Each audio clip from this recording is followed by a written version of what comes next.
Billy Beane, seorang manajer klub baseball Oakland Athletics, sedang duduk termenung di sebuah stadion. Ia lalu menyalakan televisi yang menayangkan pertandingan klubnya yang sedang berkiprah di Liga Baseball Amerika.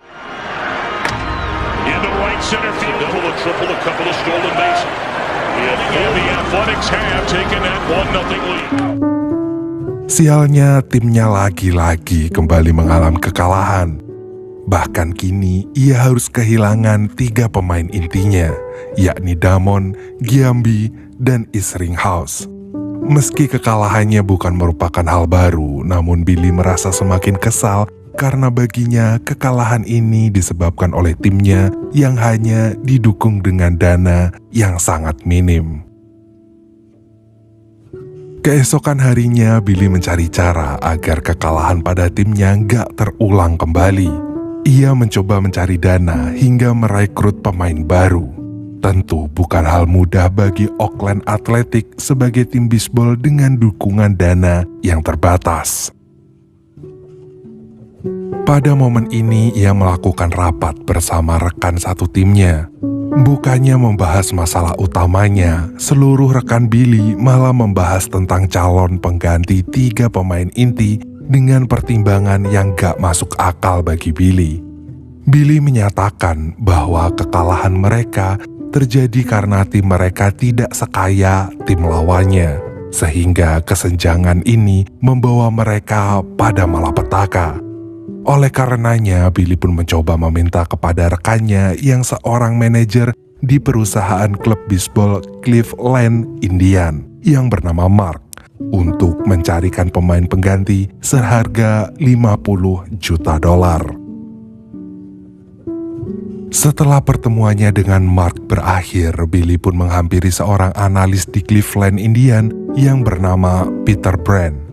Pada pertemuan ini, Peter beropini bahwa selama ini banyak yang berorientasi pada harga setiap pemain bisbol daripada harga kemenangan yang bisa diperoleh tanpa menjual pemain.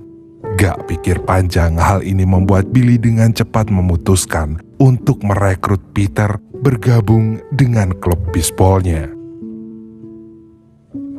Peter pun menyusun strategi yang terbilang sangat berisiko terkait dengan perhitungan kinerja seorang atlet bisbol berdasarkan data statistik.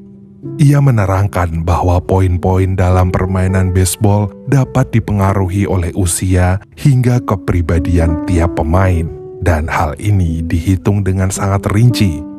Oleh karenanya, ia mengusulkan Billy nama-nama pemain cadangan untuk menggantikan pemain inti. Peter yakin bahwa berdasarkan perhitungan statistik, pemain cadangan tersebut mampu memberikan performa yang baik jika dapat dimanfaatkan potensinya dengan tepat dan mengatur ulang strategi permainan timnya. Pada rapat berikutnya, Billy ngajakin Peter untuk datang memperkenalkan Peter ke seluruh rekannya. Billy pun menyampaikan usulan sesuai yang telah ia bahas dengan Peter mengenai perekrutan pemain cadangan sebagai pengganti pemain inti. Hampir semua rekan kerja Billy nggak setuju dengan usulannya untuk merekrut nama-nama pemain yang ia sebutkan, yaitu Chad Bradford, David Justice, dan Scott Hedberg. Mereka menganggap bahwa performa 3 orang itu nggak ada apa-apanya dibanding satu pemain inti mereka yang udah keluar. Namun bagi Billy, mereka bisa menunjukkan permainan yang baik dengan mengolah ulang pemain dan poinnya. Gak hanya itu, ia juga mengusulkan untuk mengajarkan para kandidat mengenai teknik bermain yang bagus, khususnya pada pemain di base pertama. Di suatu malam, Billy dan salah satu rekannya Woz menghampiri Scott atau yang biasa disebut Hetty, yang salah seorang pemain cadangan. Billy berterus terang untuk ngajakin Hetty bergabung dalam tim bisbolnya dan bermain di base pertama. Namun Hetty menolak karena ia mengaku nggak bisa lagi melempar bola. Terlebih selama menjadi pemain bisbol, ia hanya bertugas untuk menangkap bola. Mendengar hal tersebut, bukannya mengurungkan niatnya untuk mengajak Scott bergabung dengan tim bisbolnya, ia justru semakin bersemangat dan tanpa pikir panjang memberikan surat kontrak untuk bermain di pertandingan musim berikutnya. Kesibukan yang membuatnya cukup stres ini seketika mencair setelah ia meluangkan waktu bersama anaknya yang sangat jago nyanyi dan main gitar. Ia pun terbawa nostalgia selama ia masih remaja. Ia dulu mengorbankan beasiswanya di Stanford untuk bergabung dengan tim bisbol besar. Namun kenyataannya setelah Billy terjun ke pertandingan yang sesungguhnya, ia mengalami masa sulit dan performanya terus menurun yang membuatnya memutuskan untuk gak lagi bertanding dan bekerja di balik layar. Hari pun berganti. Di kantor, ia berdebat dengan Grady, salah satu rekan kerjanya. Grady merasa bahwa kedatangan Peter mengubah cara berpikir Billy secara drastis. Bagi Grady, menyusun strategi dalam permainan bisbol gak cukup hanya dengan mengandalkan sains. Namun bagi Billy, selama ini mereka hanya takut untuk mengambil cara yang lain, supaya terhindar dari kekalahan, dan baginya tim bisbol tersebut perlu mengubah strategi. Grady merasa kesal dengan Billy, karena ia lebih mendengarkan Peter ketimbang Grady yang udah puluhan tahun menjadi kepala pemandu tim bisbolnya. Cekcok yang semakin parah pun gak dapat dihindari lagi, dan akhirnya, And I'll give you a nickel's worth of free advice. You don't.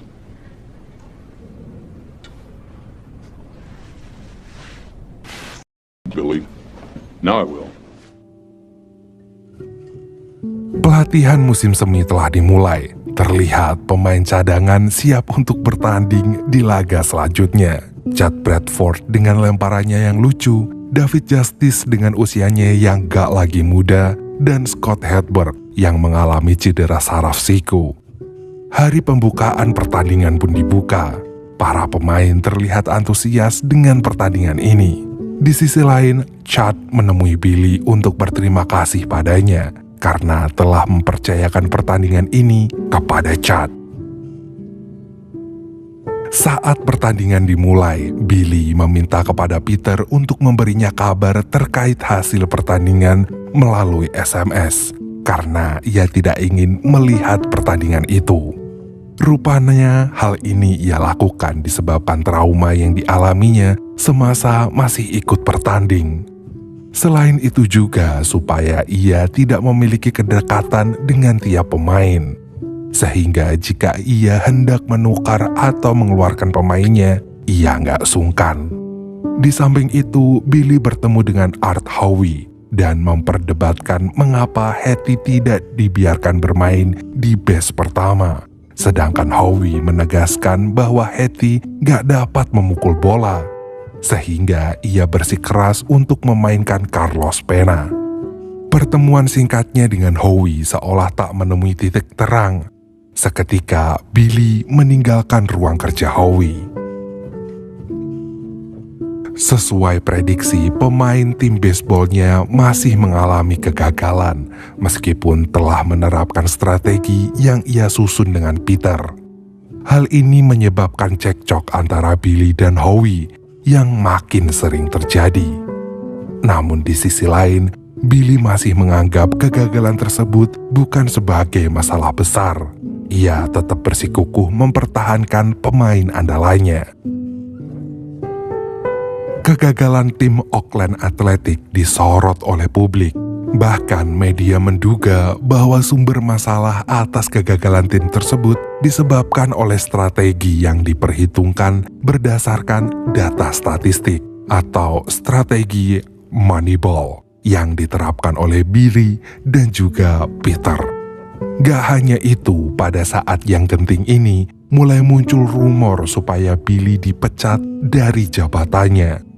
Putrinya yang mengetahui hal itu dari internet pun merasa khawatir atas kabar mengenai ayahnya. Dan dengan tenang ia meminta pada putrinya untuk tidak perlu mengkhawatirkannya. Ia pun tetap berusaha tenang. Tapi pada saat menghampiri timnya yang kalah, ternyata Get down.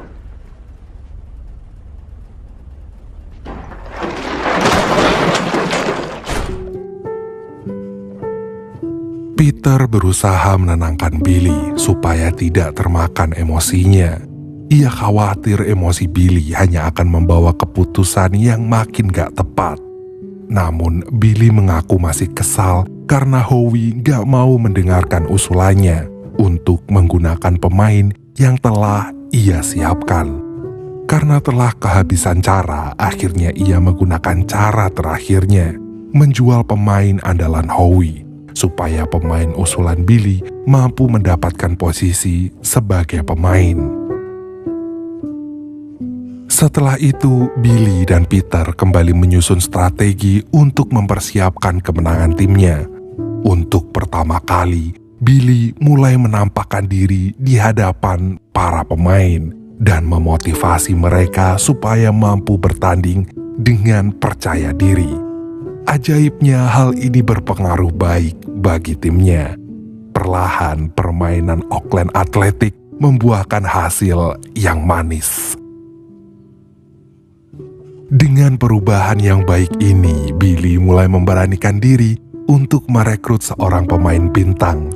Segala cara ia lakukan untuk dapat mempertahankan prestasi timnya, mulai menawar harga pemain hingga mempengaruhi tim lain supaya tidak membeli pemain itu. Siapa sangka rencana tersebut berhasil ia lalui. Keberhasilan trik tersebut juga membawa tim Oakland Athletic mampu menorehkan prestasi dan mencetak 16 kemenangan berturut-turut.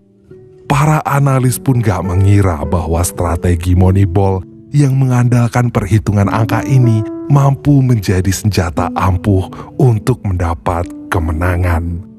Dengan performanya yang kian gemilang, banyak yang mempercayakan tim ini untuk mampu memecahkan rekor kemenangan di Liga Amerika, yaitu 20 liga tanpa kalah. Pertandingan pun berlanjut hingga malam. Euforia tim Oakland Athletic nggak berlangsung lama setelah mereka mengalami penurunan performa. Padahal mereka hanya perlu 1 poin saja untuk dapat mencetak rekor. Namun sialnya tim lawan mulai menyusul ketertinggalan hingga mereka akhirnya mendapatkan skor seri. Dan di momen inilah Howie mulai tergerak hatinya untuk mencoba strategi yang diusulkan oleh Billy dan mulai meminta Scott untuk ikut bermain di babak penentuan.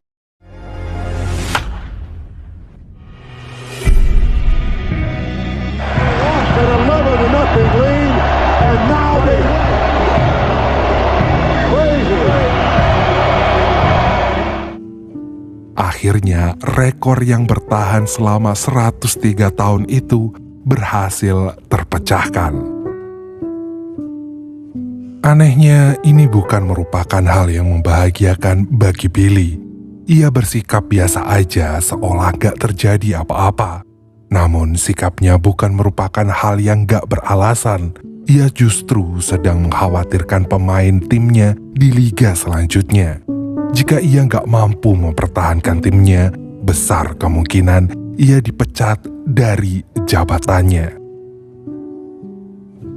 Hal yang ia khawatirkan pun terjadi. Di babak penyisihan, Oakland Athletic mengalami kekalahan. Publik pun mulai menyangkal strategi Moneyball yang sempat membawa tim tersebut naik ke surga, sekarang sekaligus menjatuhkannya ke jurang kekalahan. Beruntungnya, ia gak dipecat dari jabatannya.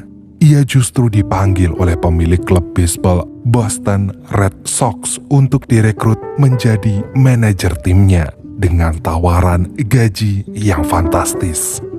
Jika ia menerimanya, ia akan menjadi manajer tim baseball dengan gaji tertinggi di dunia.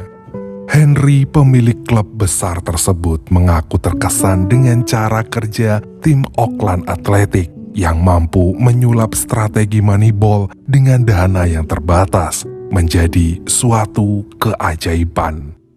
Awalnya, Billy sempat tergiur dengan tawaran tersebut, Namun ia merasa bahwa seburuk-buruknya Oakland Athletic, disitulah ia tumbuh dan berkembang menjadi Billy yang sekarang.